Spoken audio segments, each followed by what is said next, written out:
Hello students, let's see applications of dimensional analysis. Okay, we have total 3 applications for the dimensional analysis. First application is to convert a physical quantity from one system of unit to another system of unit. Okay, last lecture में हमने देखा था कि कैसे कोई physical quantity का dimensions निकालते हैं, तो अब देखते हैं कि कैसे वो डायमेंशंस है उसको यूज करते हैं. ठीक है, so first one is to convert a physical quantity from one system of unit to another system of unit. ठीक है, तो यहाँ पे एक सिस्टम में से फिजिकल क्वांटिटी को क्या करना है, दूसरे सिस्टम में कन्वर्ट करना है. ठीक है, जैसे कि मेरे पास एक क्वांटिटी है, सपोज एग्जांपल के तौर पे ले लेते हैं लेंथ. ठीक है, तो लेंथ को मुझे एक सिस्टम में से दूसरे सिस्टम में कन्वर्ट करना है. ठीक है, सपोज मुझे ऐसा सिस्टम में से सीजीएस सिस्टम में कन्वर्ट करना है. ठीक है, तो एक एग्जांपल ले लेते हैं कि सपोज लेंथ है 1 मीटर है, जो कि ऐसा सिस्टम में लेंथ है मीटर में होती है. तो यहाँ पे 1 मीटर को मैं लिख सकता हूँ कि 100 सेंटीमीटर होता है, और यू कैन से 10 to 2 सेंटीमीटर होता है. तो 1 मीटर हो गया आपका 10 to 2 सेंटीमीटर. तो अभी आप देख सकते हो मैंने 1 मीटर लेंथ को है ना किस में कन्वर्ट कर दिया, 60 सेंटीमीटर में कन्वर्ट कर दिया, जो कि कितना हुआ 10 to 2 सेंटीमीटर हुआ. ठीक है, तो अभी यहाँ पे मीटर से सेंटीमीटर में जा रहे हैं, एक सिस्टम में से दूसरे सिस्टम में जा रहे हैं, ऐसा सिस्टम में से सीजीएस सिस्टम में जा रहे हैं. ठीक है, तो क्या ये मैग्नीट्यूड जो है वो चेंज हो जाता है, यस और नो? नो. एक सिस्टम में से दूसरे सिस्टम में जाने पे कोई क्वांटिटी का मैग्नीट्यूड कभी चेंज नहीं होता है. एग्जांपल ले लेते हैं कि सपोज कोई टेबल है, ठीक है, जिसकी लेंथ 1 मीटर है. ठीक है, तो अगर आप वो टेबल की लेंथ मेजर कर रहे हो ऐसा सिस्टम, तो वो होगा आपका 1 मीटर. ठीक है, अब उसी टेबल को, उसी लेंथ को आप मेजर कर रहे हो इन अ सीजीएस सिस्टम. ठीक है, तो आप मेजर करोगे 100 सेंटीमीटर. ठीक है, तो क्या मैग्नीट्यूड है एक सिस्टम में से दूसरी सिस्टम में जाने पे चेंज हो गया?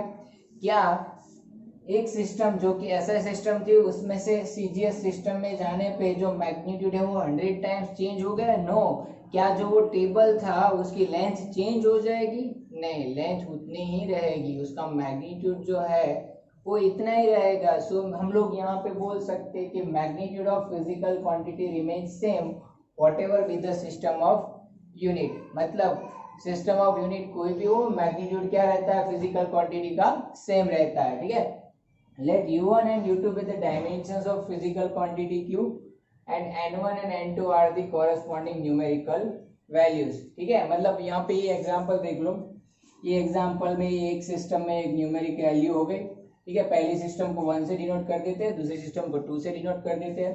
तो पहली सिस्टम में 1 है आपका न्यूमेरिक वैल्यू है, ये मीटर का पावर 1 है. ठीक है, तो लेंथ का डायमेंशन हो गया, ऐसे बोल सकते हो. तो सपोज ये u1 हो गया, ये दूसरी सिस्टम है, ये दूसरी सिस्टम सीजीएस सिस्टम है, तो उसमें जो न्यूमेरिक वैल्यू है उसको n2 बोल देते हैं. और दूसरी सिस्टम में जो लेंथ है उसका यूनिट सेंटीमीटर है, उसका डायमेंशन यहाँ पे 1 है, पावर 1 है, ऐसे बोल सकते हैं. तो वो हो गया u2. तो आप देख सकते हो कि ये फॉर्मूला मिल जाता है आपको, ये एक नॉर्मल एकदम इजीली फॉर्मूला. क्या होता है कि n1 और n2 क्या है, न्यूमेरिकल वैल्यूज है इन टू सिस्टम, और u1 और u2 क्या है आपके डायमेंशन है. ठीक है, तो आप यहाँ पे कोई भी फिजिकल क्वांटिटी q के लिए ये रिलेशन अप्लाई कर सकते हो. क्या होता है n1 u1 is equal to n2 u2. ठीक है, तो चलो n1 न्यूमेरिकल वैल्यूज होती है, n2 भी न्यूमेरिक वैल्यूज है. ठीक है, तो u1 और u2 क्या है, u1 और u2 क्या है, डायमेंशंस ऑफ फिजिकल क्वांटिटी. अभी हमने देखा था हमने लास्ट लेक्चर में कि डायमेंशंस जो होते हैं वो हम लोग m l t k और a के टर्म में लिखते हैं. ठीक है, तो let m1 l1 and t1 be the sizes of fundamental units of mass, length and time respectively in one system, and corresponding value in the another system is m2 l2 and t2. Okay, अभी यहाँ पे देखो कि ये physical quantity q है, उसके हमने dimensions ले लिए, m raise to a, l raise to b और t रेज टू c. उसका डायमेंशनल फॉर्मूला हो गया m raise to a, l raise to b और t रेज टू c.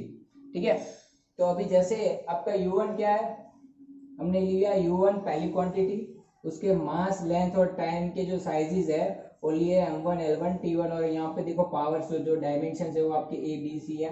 तो पहले सिस्टम के लिए u1 क्या हुआ, m1 raise to a, l1 raise to b, t1 raise to c. Same दूसरी सिस्टम देखो, अभी दूसरे सिस्टम में u2 क्या होगा आपका m2 raise to a, l2 raise to b, t2 raise to c. क्यों, ये डायमेंशन देखो आप, पावर्स देखो क्या है, सेम है. एक सिस्टम में से दूसरे सिस्टम में जा रहे हो, देखो यहाँ पे मीटर का पावर 1 है, सेंटीमीटर की सामने की तरफ लिख रहे हो 1 मीटर इक्वल टू 100 सेंटीमीटर, तो सेंटीमीटर का पावर ही 1 ही रहेगा, आपके डायमेंशन जो है वो सेम ही रहते हैं। आप एक सिस्टम में से दूसरे सिस्टम में जा रहे हो तो आपके डायमेंशन चेंज नहीं होते, क्योंकि फिजिकल कोई भी फिजिकल क्वांटिटी है उसके डायमेंशन चेंज नहीं होते, ठीक है, from converting it from one system of unit to another system of unit. तो यहाँ पे जैसे आप फिजिकल क्वांटिटी क्यू के साथ बात कर रहे हैं, ठीक है, तो यहाँ पे आप देखो डायमेंशंस क्या है, सेम रहेंगे। तो सपोज हमने यहाँ पे लिया है कि इसके फिजिकल डायमेंशंस क्या है, m⁴ l⁴ b और t⁴c। तो दोनों ही सिस्टम ऑफ यूनिट में u1 है, एक सिस्टम ऑफ यूनिट है, दूसरा u2 है आपका दूसरा सिस्टम ऑफ यूनिट। तो दोनों में देखो डायमेंशंस क्या है, a b c सेम ही रहेंगे, ठीक है। अब ये इक्वेशन में वैल्यू रख देते हैं u1 और u2 की, तो क्या होगा n1 into m⁴ l⁴ b और t⁴c, and that is equal to I can write n2 m⁴ l⁴b t⁴c। Okay, तो यहाँ से अगर n2 को सब्जेक्ट बना लिया तो क्या मिलता है मुझे, n2 is equal to n1 into m1 by m⁴ l1 by l⁴b and t1 by t⁴c। तो ये हो गया formula to convert a physical quantity from one system of unit to another system of unit. Okay,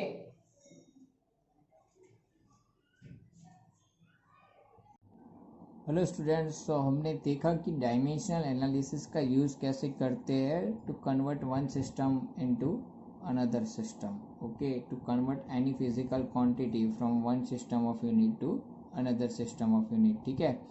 तो चलो ऐसे problem solve करते हैं, ठीक है, इसके बेस के ऊपर। तो पहला प्रॉब्लम मेरे पास यहाँ पे है कि कन्वर्ट 1 न्यूटन इनटू डाइन। मुझे 1 न्यूटन को क्या करना है, डाइन में कन्वर्ट करना है। तो क्वेश्चन अराइज होता है कि ये न्यूटन और डाइन क्या है। तो न्यूटन तो हमें पता है कि वो फोर्स का यूनिट है, वैसे जो डाइन है वो भी क्या है, फोर्स का यूनिट ही है, लेकिन न्यूटन है वो फोर्स का यूनिट है in a SI system. Same as dyne is also unit of force but it is in a CGS system, ठीक है। तो अभी देखो फोर्स का डायमेंशनल फॉर्मूला क्या होता है, फोर्स का डायमेंशनल फॉर्मूला है मेरे पास m1 l1 t-2। मतलब मेरे पावर्स क्या है, देखो आप 1 1 और -2, ठीक है। तो जो ये हमारे पास फॉर्मूला है for conversion, n2 is equal to n1 m1 by m2⁴ l1 by l2⁴b और t1 बाय t2⁴ क्या होता है c। तो मेरे पास जो a b c होते हैं वो डायमेंशंस होते हैं। तो यहाँ पे डायमेंशनल फॉर्मूला के ऊपर से मैं डायमेंशंस लिख सकता हूँ कि a इक्वल टू क्या है 1 है, b इक्वल टू भी 1 है और c इक्वल टू क्या है -2 है, ठीक है। तो अब देखो SI सिस्टम और CGS सिस्टम देख लेते हैं, ठीक है। तो अभी यहाँ पे आप देख सकते हो कि SI सिस्टम में जो n1 यानी कि न्यूमेरिक वैल्यू है फर्स्ट सिस्टम में वो 1 न्यूटन है, आपको यहाँ पे दे दिया कि 1 न्यूटन को कन्वर्ट करना है, ठीक है। जो दूसरी सिस्टम है CGS सिस्टम, तो CGS सिस्टम में आप देख सकते हो कि n2 जो है वो मुझे फाइंड आउट करना है। Now in SI system you can say this quantity m1 l1 and t1 are the sizes of unit in one system. Okay, so here m1 is mass, l1 is length and t1 is the time। और okay, so m1 SI system में कितना होता है 1 kg होता है, क्योंकि यहाँ पे यूनिट मास का 1 kg है।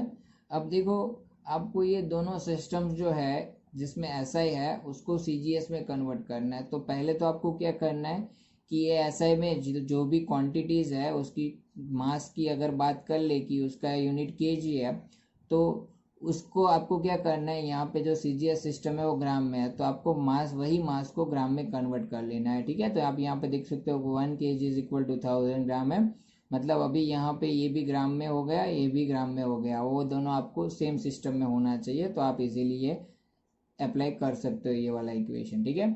अब देखो लेंथ है वो 1 मीटर होती है SI सिस्टम में, तो उसको 100 सेंटीमीटर लिख सकते हैं। तो अब CGS सिस्टम में लेंथ L2 है वो कौन सी होती है 1 सेंटीमीटर होती है, ठीक है, क्योंकि उसमें लेंथ ऑलरेडी सेंटीमीटर में होती है। अब दोनों ही सिस्टम में जो टाइम है SI सिस्टम बोलो या CGS सिस्टम बोलो, टाइम दोनों में क्या होता है सेकंड में होता है, ठीक है। अब आपके पास यहाँ पे फॉर्मूला है, ठीक है, m1 by m2⁴ l1 by l2⁴b और t1 bye t2⁴c into n1। तो यहाँ पे देखो n1 है मेरा 1 न्यूटन है, वो 1 न्यूटन रख दिया, ठीक है। m1 1000 ग्राम है, m2 आपका 1 ग्राम है, तो 1000 बाय 1 आपका पावर देखो ए बी सी आपके पावर्स एज इट इज रख दिए 1 1 -2, ठीक है। L1 by L2 raise to B है तो L1 है आपका 100, L2 है आपका 1 तो 100 बाय 1 रेस टू 1 हो गया। T1 by T2 raise to सी है तो आपका T1 और T2 हमें पता है दोनों ही सिस्टम में टाइम जो है वो सेकंड में होता है, सो 1 बाय 1 रेस टू -2। तो अब देखो ये क्या बचा 1000 रेस टू 1, मतलब आप लिख सकते हो 1000 मतलब 10 रेस टू 3 रेस टू 1 है तो उसको 10 रेस टू 3 ही रहेगा। ये 100 को 10 रेस टू 2 लिख सकते हो और उसका पावर 1 है तो वो भी 10 रेस टू 2 ही रहेगा। अब 1 का पावर -2 है तो वो सिंपली 1 ही रहेगा, तो यहाँ पे 1 रहेगा लेकिन सर ने लिखा नहीं है तो उससे कोई फर्क नहीं पड़ता है, ठीक है। तो आप देख सकते हो कितना हुआ 10 raise to 3 into 10 raise to 2, तो N2 आपका कितना आया 10 रेस टू 5 आया। तो आपको क्या फाइंड आउट करना था यहाँ पे कि कन्वर्ट 1 न्यूटन इंटू डाइन, तो यहाँ से मैं बोल सकता हूँ कि 1 न्यूटन इज इक्वल टू कितना होता है 10 रेस टू 5 डाइन होता है, ठीक है। ये हो गया प्रॉब्लम सॉल्व। ओके चलो अब ऐसे ही सेम टू सेम दूसरा प्रॉब्लम देखते हैं, ठीक है। ये प्रॉब्लम में है कन्वर्ट 1 जूल इंटू अर्ग। आपको 1 जूल को किस में कन्वर्ट करना है, अर्ग में कन्वर्ट करना है, ठीक है। तो इसमें कैसे कन्वर्ट करेंगे वो देखते हैं चलो।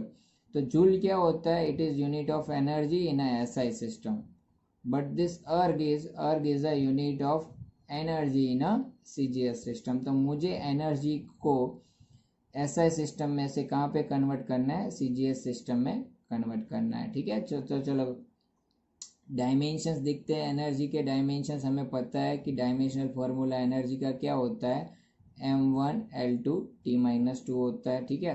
तो आपके पास यहाँ पे जो फॉर्मूला था N2 is equal to N1 M1 by M2 raise to A L1 by L2 raise to B और T1 by T2 raise to C। तो उसमें आपको A B C होते वो डायमेंशंस होते, तो मैं यहाँ पे बोल सकता हूँ कि A इक्वल टू 1 होगा, B इक्वल टू 2 होगा और C इक्वल टू -2 होगा, ठीक है।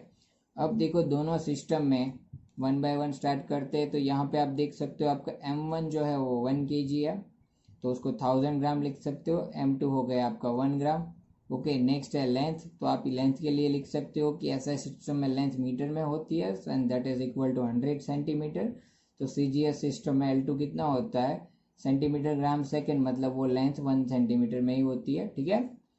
T1 है, ठीक है। तो आप देखो 1 सेकेंड इक्वल टू यहाँ पे क्या होता है, सीजीएस सिस्टम में भी 1 सेकेंड ही होता है, दोनों सिस्टम में टाइम है वो सेकेंड में ही होता है, ठीक है। लास्ट है आप देखो आपके पास N1 N2, N1 यहाँ पे आपको दिया है कि कन्वर्ट 1 जूल इंटू अर्ग, तो आपका N1 1 जूल हो गया, उसको अर्ग में कन्वर्ट करना है, मतलब 1 जूल इज इक्वल टू कितने अर्ग होते हैं वो हमें फाइंड आउट डिराइव किया था वो यूज करेंगे कि N2 is equal to N1 M1 by M2 raise to A L1 by L2 raise to B and T1 by T2 raise to क्या था C था, ठीक है।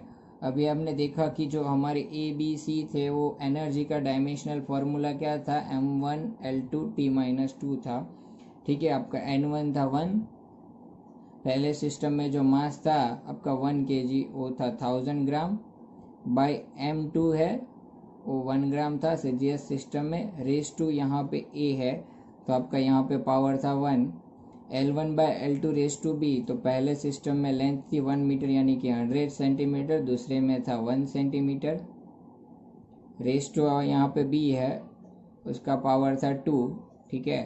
तीसरा है T1 by T2 raise to C, तो दोनों में ही सिस्टम में टाइम 1 सेकेंड में होता है और उसका पावर था -2 क्योंकि डायमेंशंस थे एनर्जी के M1 L2 T-2, ठीक है।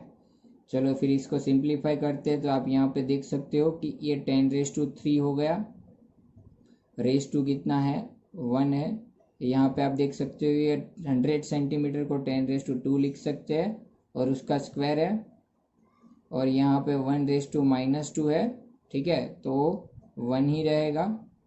तो इसको सिंप्लीफाई करने पे ये मिला 10 रेस टू 3, ये 10 रेस टू 2 का स्क्वायर आप बोल सकते हो और 10 रेस टू 4 हो जाएगा, ये 1 ही रहेगा, ठीक है।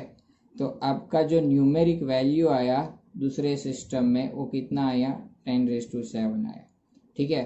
तो यहाँ से हम लोग बोल सकते हैं कि 1 जूल इज इक्वल टू कितना होता है 10 रेस टू 7 अर्ग होता है, ठीक है। सो जूल जो होता है उसका अगर आप यूनिट लिखो ऐसा सिस्टम में, ठीक है, तो ये क्या होता है KG metre square second minus 2, ये जो यूनिट है उसकी को क्या बोलते हैं, जूल बोलते हैं।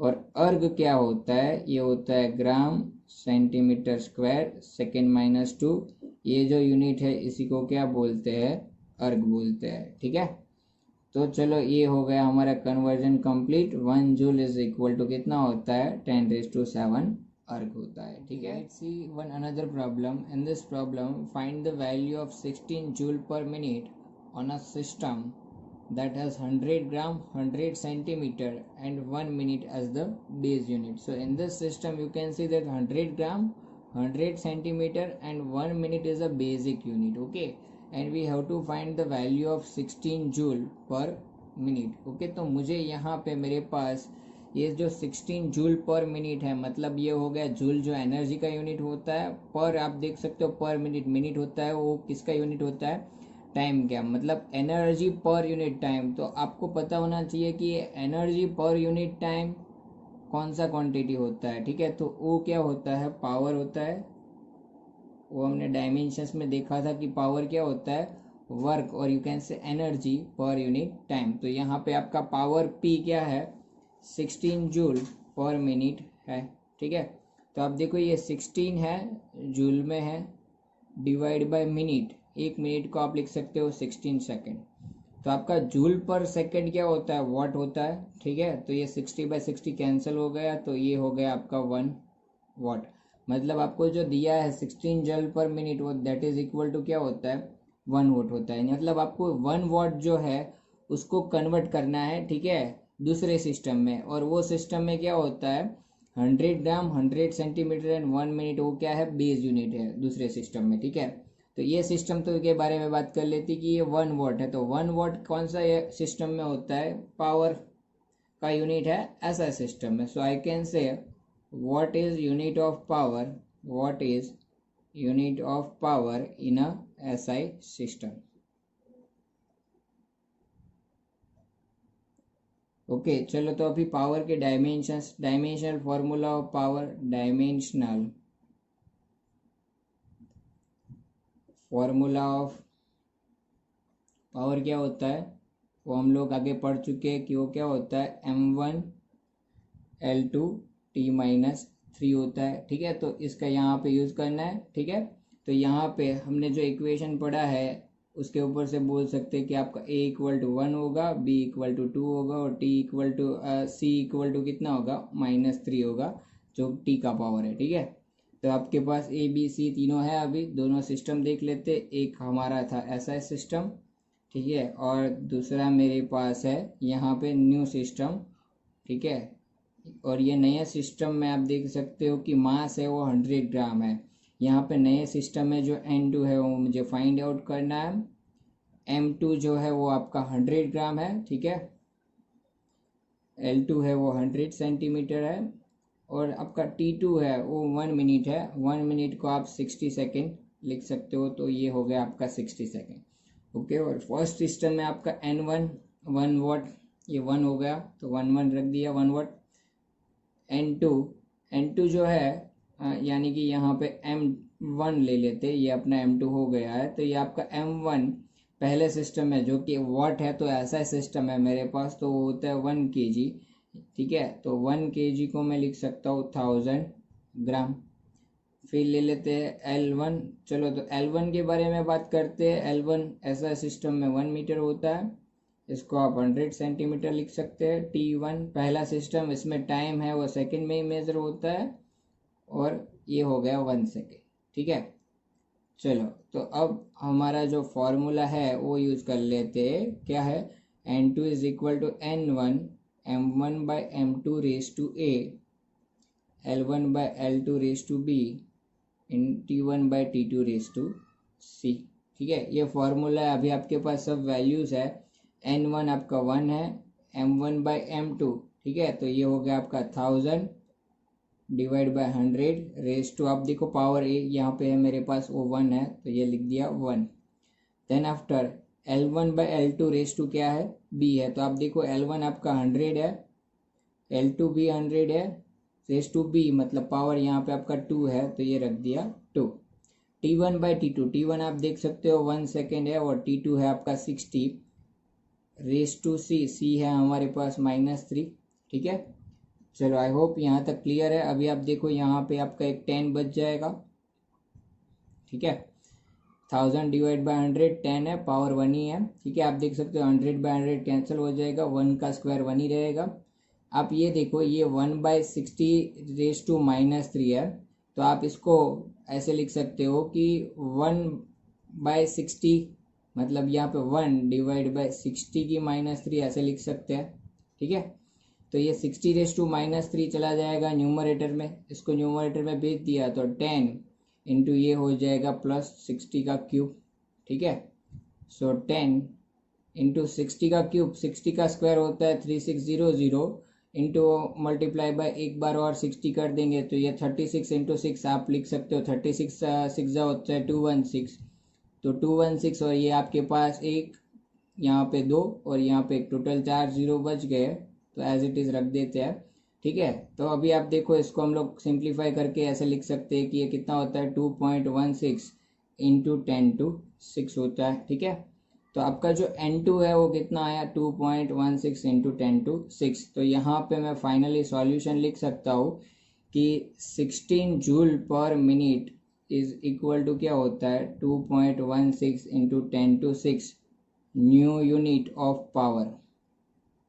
ये नए सिस्टम में था तो इसमें लिखेंगे न्यू यूनिट ऑफ पावर। ये सिस्टम का नाम क्या है वो हमें नहीं दिया है प्रॉब्लम में, तो ये हो गया सॉल्व कि 16 joule per minute is equal to क्या होता है 2.16 into 10⁶ new unit of power. Okay, here in this problem the density of mercury is 13.6 ग्राम पर centimetre cube in a CGS system, find its value in a SI system. ये आपको CGS में दिया, आपको उल्टा जाना है SI सिस्टम में जाना है। ठीक है, तो आपका फर्स्ट सिस्टम यहाँ पे हो गया CGS सिस्टम, दूसरा हो गया SI सिस्टम। ठीक है, तो आपको CGS सिस्टम में जो वैल्यू है वो दी है वो कितनी है 13.6 है, N1 हो गया 13.6। N2 SI में जो है वो आपको फाइंड आउट करना है। चलो M1 CGS सिस्टम आपका फर्स्ट सिस्टम है तो वो हो गया 1 ग्राम। L1 वो होता है 1 सेंटीमीटर, CGS सिस्टम में लेंथ सेंटीमीटर में मेजर होता है और T1 टाइम सेकंड में होता है, तो ये हो गया 1 सेकंड। चलो अब दूसरा सिस्टम देख लेते हैं। ठीक है, अभी यहाँ पे देखो M2 दूसरा सिस्टम ऐसा ही है, तो वहाँ पे हमें पता है वो कितना होता है मास 1 kg यानी कि 1000 ग्राम। L2 ये मीटर में होता है यानी कि हम लोग लिख सकते हैं 100 सेंटीमीटर। ओके, और T2 होता है सेकेंड में ही होता है। ठीक है, लेकिन यहाँ पे डेंसिटी की बात कर रहे हैं हम लोग, तो डेंसिटी के डायमेंशंस हमें पता है। डेंसिटी क्या होता है मास पर यूनिट वॉल्यूम होता है। ठीक है, तो इसके ऊपर से डायमेंशंस हम लोग डायरेक्टली निकाल सकते हैं कि इसका डायमेंशनल फॉर्मूला क्या होता है। Dimensional formula of density is we can say M1 volume का होता है L-3, ऊपर आएगा तो ये होगा L-3 जितना हो जाएगा। ठीक है, तो ये अपने पास डायमेंशन है, तो इसके ऊपर से लिख सकते हैं कि सो M1 M⁻1 मतलब यहाँ पे A इक्वल टू कितना होगा 1 होगा, L⁻³ है तो B क्या होगा -3 होगा। और यहाँ पे डेंसिटी में टाइम का क्या होता है 0 होता है, मतलब ये टाइम के ऊपर डिपेंड नहीं करता है। ठीक है, तो यहाँ पे T1 और T2 की ज़रूरत भी नहीं पड़ेगी। ठीक है, तो N2 इज इक्वल टू क्या होता है N1 M1/M2⁴A L1/L2⁵B। ठीक है, अभी यहाँ पे देखो T1/T2 की ज़रूरत नहीं पड़ेगी क्योंकि जैसे कि आगे बताया कि उसके डायमेंशंस देखो, T का पावर क्या होता है 0 होता है। So we can say density is independent of time, it depends on mass and volume. Volume is independent, we can say L⁻3। तो क्या होता है टाइम के ऊपर डिपेंड नहीं करता है, तो फॉर्मूला में टाइम के जो टर्म्स है वो लिखने की ज़रूरत नहीं है क्योंकि उसके ये जो वैल्यूज़ है वो रखेंगे या नहीं रखेंगे कोई फ़र्क नहीं पड़ेगा। ठीक है, तो ये हम लोग क्या कर देते हैं निकाल देते हैं। ठीक है, चलो अभी यहाँ पे N1 दिया, फर्स्ट सिस्टम है 13.6 है। M1/M2 यहाँ पे देखो 1 डिवाइड बाई 1000 रहेगा, M1 1 ग्राम है, M2 आपका 1000 ग्राम है, रेस टू ए पावर आपका 1 हो गया। L1 by L2 raise to B L1 1 centimetre divide by L2 है आपका 100 सेंटीमीटर, रेस टू आपका पावर देखो, आपका पावर यहाँ पे है -3, तो ये रख दिया -3, ठीक है। चलो तो ये आप सिंप्लीफाई कर लेते हैं, 13.6 आप देख सकते हो डिनोमीटर में यहाँ पे 10⁻³ बचेगा, यहाँ पे 10⁻100 मतलब 10⁻2 है, उसका पावर -3, तो आप लिख सकते हो 10⁻6, ठीक है। तो इसको सिंप्लीफाई करो, यहाँ पे देखो -6 है, यहाँ पे +3 है, तो 10⁻³ बच जाएगा डिनोमीटर में, और वो न्यूमरेटर में आके हो जाएगा 10⁻3, ठीक है। तो ये आप यहाँ से बोल सकते हो कि जो CGS सिस्टम में डेंसिटी मर्क्यूरी थी 13.6 ग्राम पर सेंटीमीटर क्यूब थी, वो SI सिस्टम में आप लिख सकते हो कि SI सिस्टम में कितनी होगी, 13.6 × 10⁻³ kg पर मीटर क्यूब होगा।